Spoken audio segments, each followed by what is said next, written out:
بسم اللہ الرحمن الرحیم۔ آج چونکہ رمضان کی پہلی رات ہے، اس لیے روزوں سے متعلق کچھ باتیں آپ لوگوں کے سامنے بتا دوں۔ ویسے گزشتہ سالوں میں روزہ اور زکوٰۃ وغیرہ سے متعلق الحمدللہ کافی سارے مسائل میں نے بتائے ہیں، لیکن چونکہ پہلی رات ہے اس لیے روزوں سے متعلق کچھ باتیں بتا دوں۔ سب سے پہلی بات تو یہ ہے کہ روزہ جو ہے وہ فرض ہے ہر مسلمان عاقل اور بالغ پر، چاہے وہ مرد ہو یا عورت ہو، ہر ایک کے اوپر فرض ہے۔ روزہ کس چیز کا نام ہے؟ صبح صادق سے لے کر سورج غروب ہونے تک کھانے پینے اور اپنی خواہش پوری کرنے سے بچنے کا نام روزہ ہے۔ روزے کی نیت جو ہے وہ رات سے کی جا سکتی ہے، صبح صادق سے پہلے بھی کر سکتے ہیں اور ضحوہ کبریٰ سے پہلے تک کر سکتے ہیں۔ یہ جو ضحوہ کبریٰ ہے یہ زوال سے تقریباً پونا ایک گھنٹہ پہلے کا وقت ہوتا ہے، اس سے پہلے تک نیت کی جا سکتی ہے، اس کے بعد پھر نیت کرنا درست نہیں ہے۔ روزوں کے سلسلے میں ایک اہم اور بنیادی اصول یہ دھیان میں رکھے کہ حدیث ہے کہ روزہ ٹوٹتا ہے ان چیزوں سے جو انسان کے جسم میں جاتی ہے،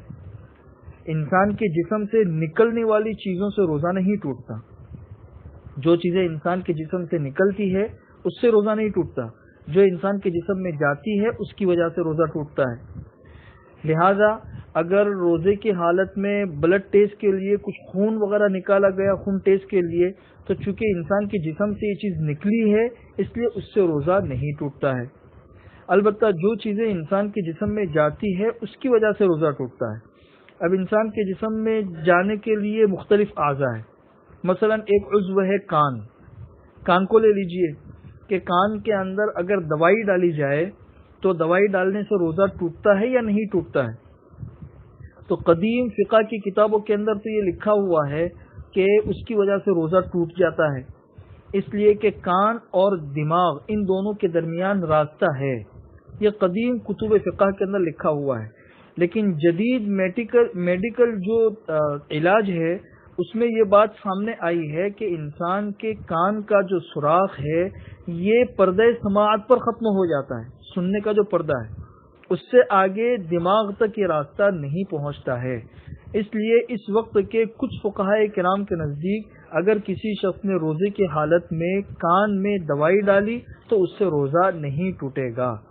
بہرحال بہتر یہ ہے کہ روزے کی حالت میں نہ ڈالا جائے، پھر بھی اگر کسی نے ڈال دیا تو کچھ فقہا کے نزدیک اس کا روزہ نہیں ٹوٹے گا۔ دوسرا عضو ہے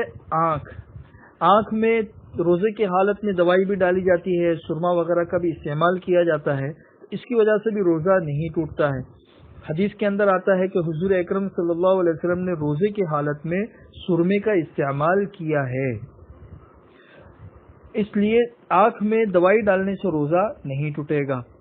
بہت سی مرتبہ لوگ یہ سوال کرتے ہیں کہ بھئی آنکھ میں ہم نے دوائی ڈالی، سرمے کا استعمال کیا، اس کا ٹیسٹ اور اس کا مزہ جو ہے نا وہ حلق میں محسوس ہوتا ہے، تو اس کا جواب یہ ہے کہ حلق میں آپ کو جو چیز محسوس ہوئی ہے وہ اس چیز کا صرف اثر ہے، وہ مکمل چیز نہیں ہے۔ جیسے اگر آپ نے آنکھ میں دوائی ڈالی تو وہ دوائی جو ہے نا اس کا اثر حلق کے اندر پہنچا ہے، وہ دوائی وہاں پہ نہیں پہنچی ہے، صرف اس کا ایک مزہ محسوس ہوا ہے، اس کی وجہ سے روزہ نہیں ٹوٹے گا، کیونکہ آنکھ کے ذریعے پیٹ تک جانے کا کوئی فطری راستہ نہیں ہے، فطری راستہ یا مسامات کے ذریعے وہ چیز گلے کے اندر آئی ہے۔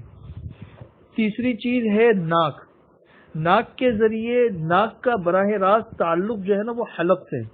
اسی وجہ سے آپ نے دیکھا ہوگا کہ جو بیمار منہ کے ذریعے کھانا نہیں کھا سکتے تو ہاسپٹل وغیرہ کے اندر ناک کے ذریعے ان کا کھانا پہنچایا جاتا ہے۔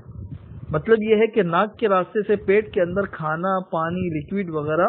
جا سکتا ہے، تو چونکہ یہ راستہ موجود ہے اس لیے ناک میں اگر کسی شخص نے دوائی ڈالی تو اس کی وجہ سے اس کا روزہ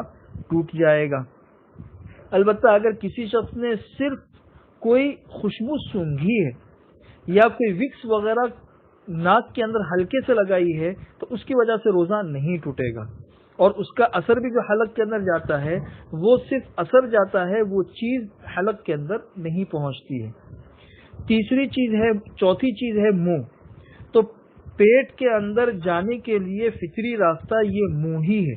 جس کے ذریعے کھانا پانی وغیرہ یہ پیٹ کے اندر پہنچتا ہے، چنانچہ منہ کے ذریعے حلق اور پیٹ تک جانے کے لیے مختلف مراحل ہیں۔ سب سے پہلا مرحلہ یہ ہے کہ کسی شخص نے منہ سے کسی چیز کو چکھا اور وہ چیز حلق کے اندر نہیں پہنچی اور چکھ کر اس نے تھوک دیا،